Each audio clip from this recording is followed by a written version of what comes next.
छोटे हो या बड़े, सबने अपने सबसे मारक हथियार का इस्तेमाल इस चुनाव में कर लिया, कुछ भी छोड़ा नहीं है। बात कांग्रेस की करें तो कांग्रेस ने सबसे मारक हथियार अपना, जिसे 2 दशक से इस्तेमाल नहीं किया था, उसे भी इस महासमर में चला दिया है। वहीं बीजेपी ने अपने सबसे करिश्माई नेता के पीछे खुद को खड़ा कर दिया है। गठबंधन की बात अगर करें एसपी बीएसपी की, तो उस पहेली को 2.5 दशक से जो पहेली बनी हुई थी, उस पहेली को सुलझाया और गठबंधन का ऐलान कर दिया। यानी कि अब किसी के पास भी इससे ज्यादा मारक, इससे ज्यादा करिश्माई कोई हथियार बचा नहीं है। 2019 का चुनाव इसीलिए हर चुनाव से बेहद अलग है। 2014 में मोदी तो थे लेकिन प्रियंका नहीं थी, एसपी बीएसपी का गठबंधन नहीं था, लेकिन इस बार है। इसीलिए 2019 की जो तस्वीर है वो सबसे अलग है, सबसे जुदा है। और सबसे जो अहम बात है, जो सबसे बड़े चुनावी प्रयोग हुए हैं वो यूपी की जमीन पर ही हुए हैं। और इसीलिए हम यहाँ पहुंचे हैं और ये जानना बेहद जरूरी है कि अब जबकि सबने अपना सब कुछ झोंक दिया है, दांव पर लगा दिया है, तो यूपी के जनता के मन में क्या है। और इसीलिए हम पहुंचे हैं आगरा। तो स्वागत है आपका आगरा की जमीन पर जनमंच में। जनमंच वो प्रोग्राम जहां पर जनता अपने मन की बात रखेगी और जनप्रतिनिधि हमारे साथ मौजूद हैं, वो जवाब देंगे उन सवालों का। एक तरफ मेरे आप देख सकते हैं आगरा के निवासी बैठे हैं, आगरावासी बैठे हैं, तमाम सवालों के साथ यहाँ बैठे हैं, और दूसरी तरफ इन जो सवालों के साथ लोग बैठे हैं, आगरा की जनता का बहुत बहुत स्वागत। और दूसरी तरफ हमारे जो खास मेहमान हैं उनसे हम आपको तारुफ करा देते हैं। सबसे पहले हमारे साथ कांग्रेस के अमित जी हैं, बहुत बहुत स्वागत है आपका। बीजेपी से हमारे साथ इस वक्त मौजूद हैं बबीता चौहान जी हैं, बहुत बहुत स्वागत। एसपी से वाजिद निसार जी हैं, आपका भी बहुत बहुत स्वागत है। पवन आगरी कवि इस वक्त हमारे बीच मौजूद हैं, और नरेश पारस हैं जो कि सामाजिक कार्यकर्ता हैं। आप सभी का बहुत बहुत स्वागत। तो चलिए शुरुआत करते हैं पवन आगरी जी के साथ, क्योंकि आगरी इन्होंने अपने नाम में ही लगा रखा है। इससे पहले कि हम नेताओं के पास जाएं, जनता के पास जाएं, एक कवि क्या कह रहा है आगरा को लेकर, वही जान लेते हैं। बहुत बहुत धन्यवाद मेनका जी। मेरी नज़र में मैं सारे पॉलिटिकल पार्टियों को बताना चाहता हूं कि आगरा क्या है। हमारे पास ताज की मोहब्बत है, यमुना का पानी है, लाल किला सिकंदरा भी प्यार की निशानी है। सभी लोग समझ लें क्या है माजरा, हम इसके बाशिंदे हैं, अपना है ये आगरा। पहले हम पेठा खिलाते हैं, बड़े प्यार से समझाते हैं, फिर भी नहीं समझता तो उसे जूता दिखाते हैं। उसके पास भी फिर कोई बसता है, उसके पास बहाना, तो अपने पास है ये पागल खाना। क्या बात, क्या बात। चलिए बबीता जी, ये बताइए सबसे पहले तो आपके पास, क्योंकि जो सबसे करिश्माई नेता है वो इस वक्त कह रहे हैं आपके पास ही है, पूरी की पूरी पार्टी खड़ी है। और अभी सीएम योगी आदित्यनाथ ने हमारे ही चैनल पर कहा है कि ये समझिए कि पूरे 543 सीटों पर बीजेपी या एनडीए का कहीं कोई उम्मीदवार है तो वो मोदी ही है, कोई और उम्मीदवार नहीं है। यानी कि आप ये मंत्र दे रहे हैं, बीजेपी ने ये मंत्र दिया है कि यहाँ बाराती को मत देखिए, दूल्हे को देखिए। यही है जी, बिल्कुल सच है। क्योंकि जहाँ कहीं भी अगर चुनाव हो रहे हैं तो हमारा यही है कि सिर्फ मोदी को देखिए, क्योंकि मोदी आज के टाइम में जरूरत है। फर्क नहीं पड़ता है कि प्रत्याशी कौन है किस क्षेत्र में, लेकिन ये बिल्कुल सच है कि अगर देश को बचाना है तो मोदी को फिर से लाना है, और मोदी है तो मुमकिन है, ये भी फैक्ट है। क्योंकि मोदी के होते हुए हर चीज संभव है, जो अभी तक नहीं हो पाया था वो सारी चीजें हम देख रहे हैं। तो इसलिए जरूरी है कि मोदी जी का आना बहुत जरूरी है, हमारे देश के लिए भी, हमारी जनता के लिए भी। तो सबका यही है कि भाई प्रत्याशी नहीं मायने रखता क्या है क्या नहीं है। क्या ये इसलिए तो नहीं कि बहुत जगहों से प्रत्याशियों को बदलना पड़ा? नहीं जी, बिल्कुल ऐसा नहीं है। और हमारे यहाँ कहीं कुछ ऐसा भी नहीं है जहाँ प्रत्याशी बदले गए हैं या वही रिपीट किए हैं, तो कोई इश्यू नहीं है। बट यहाँ तो यही है कि सिर्फ हमें कुछ भी करना है, लेकिन मोदी जी को वापस लेके आना है, और वो आ रहे हैं। चलिए, आगरा के लोगों के मन में क्या है वो भी हम जानेंगे, उनके पास चलेंगे, लेकिन पहले सबसे एक बार बात कर लें सारे जनप्रतिनिधियों से। अमित जी, ये बताइए कि आपने भी जो बात लगातार पिछले 20 साल से हम सुन रहे थे कि अगर प्रियंका दीदी आ गई तो सबकी दुकान बंद हो जाएगी, सबकी छुट्टी हो जाएगी। प्रियंका दीदी इस बार आ गई, और मुझे लगता है जो आप कह रही हैं वो 100% सही होगा। दुकानें बंद नहीं होंगी, दुकानों के लोग छोड़ के भाग जाएंगे।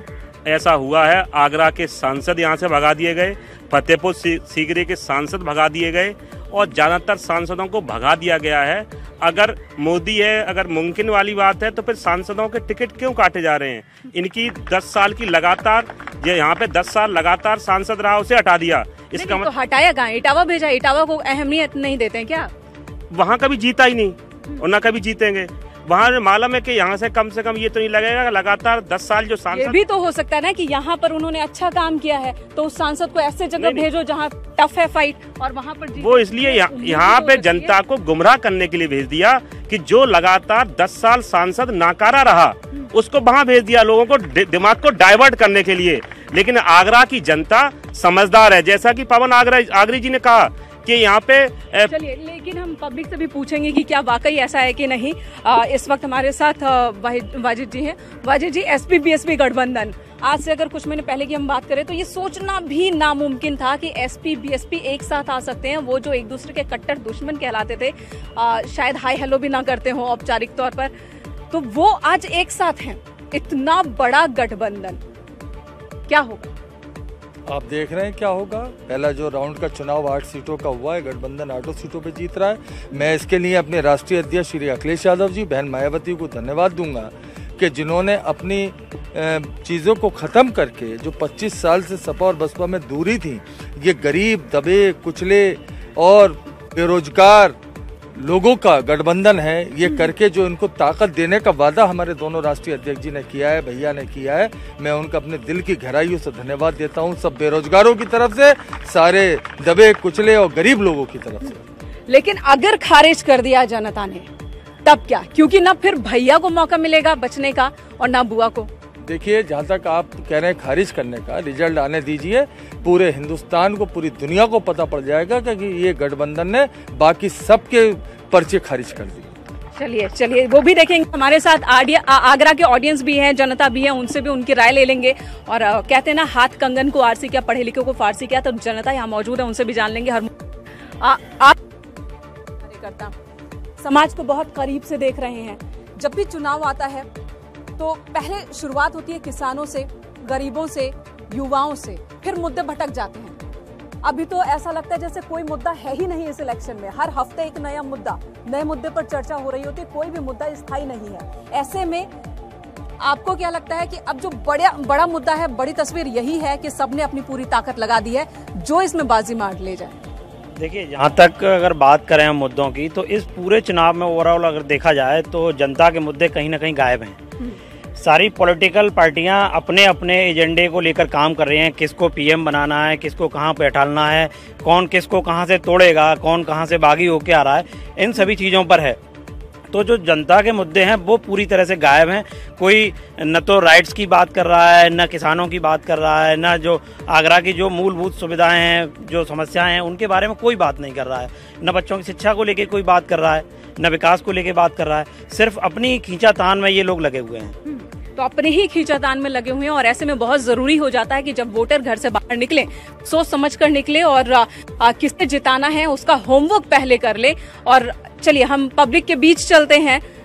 चलिए, क्यों सहमत नहीं है? देखिए, जब भी कोई जनप्रतिनिधि बन जाता है, शपथ ग्रहण करते ही उसकी पेंशन लग जाती है।